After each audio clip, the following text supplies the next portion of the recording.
Yun, what's up mga kaislaw, magandang gabi. So ngayon po ay 17 ng April 2026.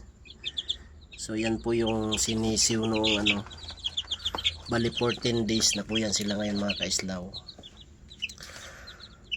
Ayan. So yung isa binulutong talaga yung isa, susunugin ko yan bukas. Yung mga diferensya ang mga kaislaw, yung pag inbreed talaga yung mga manok, so doon mo makikita yung diferensya talaga pag inbreed.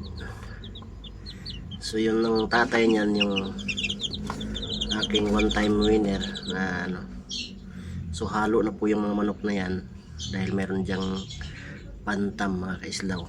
So yung tunay lang dyan na manok ay tunay na manok. Yung lang dyan kasama sa bilang ay 1, 2, bali 6. So hindi ko na sinama din yung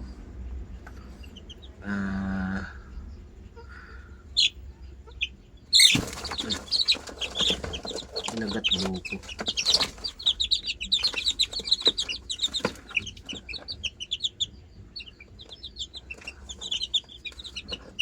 So ganyan sila. Yung isa doon mga kaislaw, pilay yan. So simula nung pinanganak. So yung nga yung inbreed depression niya. So ganyan nangyayari kapag inbreed niya talaga mga kaislaw. Kakaroon sila ng problema. So yung bantam, dinamihan ko na dahil papadamihin ko kasi yan na naglilimlim sa akin mga kaislaw.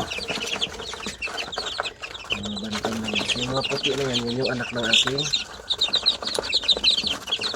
white kilso na one time winner.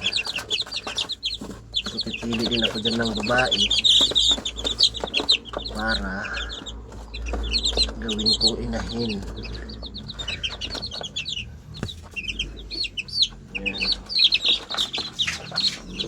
Sila kasi takot sila.